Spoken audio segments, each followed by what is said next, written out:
Dear class, I'd like to spend a moment with Catullus, with you, with Catullus on our minds. I hope you've received my little email about our next reading, some of the poems of Catullus, and I'll be sending you another email with an image on it showing what we believe was Catullus's villa on a little sliver of land sticking out into the southern end of the most beautiful of all the world's lakes, Lake Garda, in the north of Italy.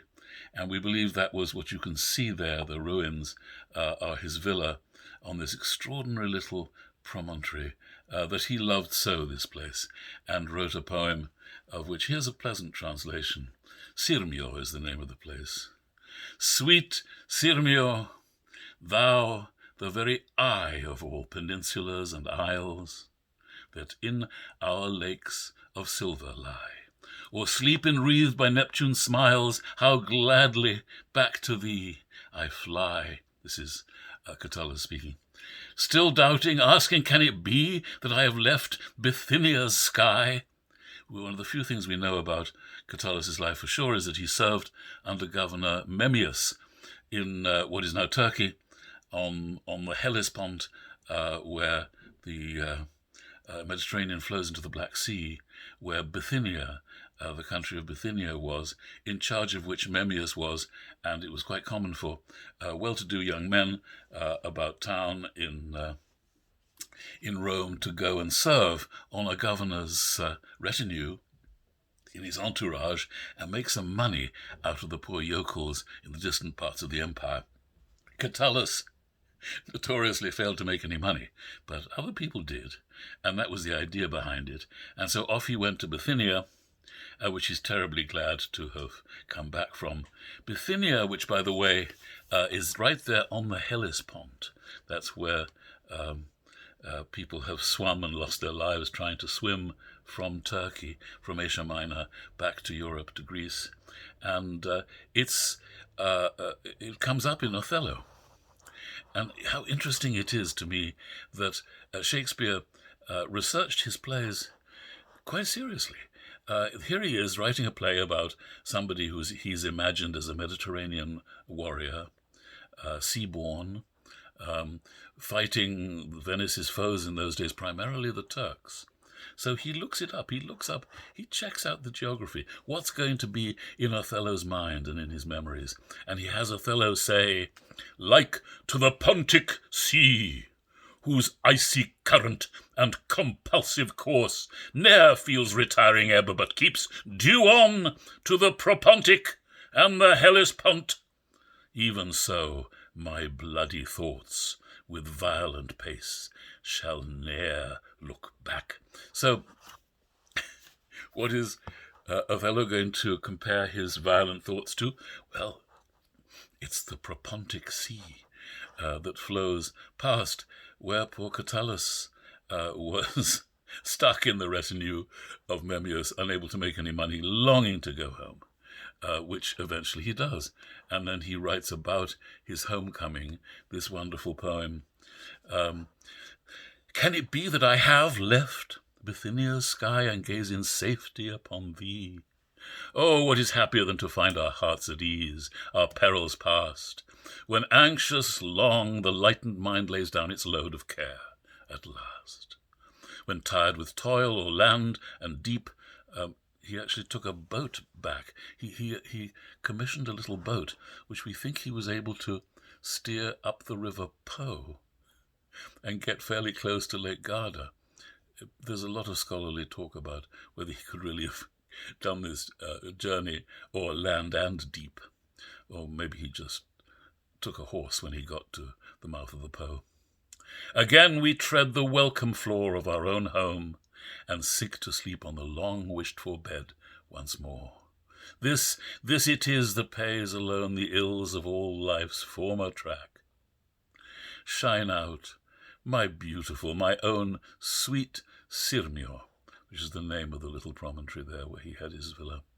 Greet thy master back, and thou, fair lake, whose water quaffs the light of heaven like Lydia's sea. Rejoice, rejoice. Let all that laughs abroad at home laugh out for me.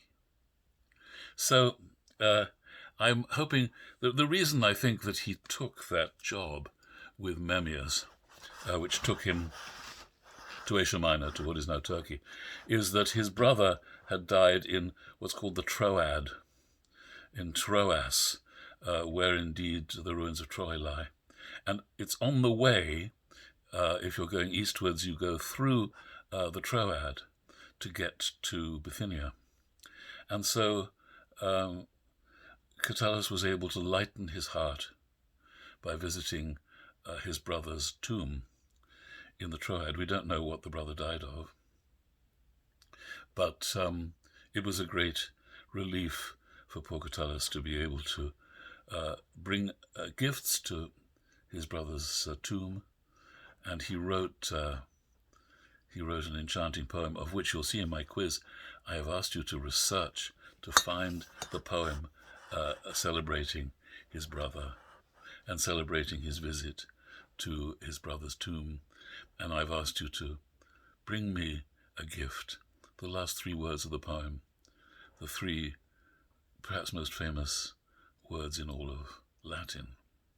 Not because they're in the poem because they're very famous words. So if you're wondering, and maybe you're not, but nevertheless, here's what that poem that I just read you a translation of, here's what it sounds like. Here's what it sounded like in Catullus's ears, and I'm going to read it painstakingly, giving you the emphasis, the stresses, the rhythm of Catullus's verse. Paine insularum sirmio, insularumque ocelle quascumque in liquentibus stagnis. Marique vastofert uterques Neptunus, quam te libenter, quam celaitus in viso, vix mi ipse credens, Bithyniam atque Bithynos. Bithynia comes up here, where he's saying, I can't hardly believe I'm actually got back from that terrible place. It is a beautiful place, in fact. Its capital is Nicaea, where a famous Christian council, the Council of Nicaea, met in early Christian times to decide crucial issues of heresy. So Nicaea has an echoing place in the history of Christianity and in the Western canon. And it's in a beautiful spot, Nicaea. So I have never been there. But beautiful hills, mountains, fields. However, it contained nothing for poor dear Catullus, and he was so happy to be back. Liquisse campus et vide in tuto, o quid solutis est beatius curis, cum enso nus reponit ac peregrino, the pilgrim, peregrino. Labore fessi venimus,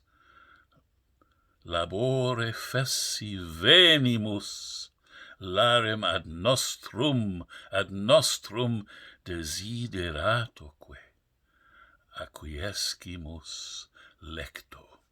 The bed, we relax on the delicious, the happy bed, where we acquiesce. Hoc est quod unum est pro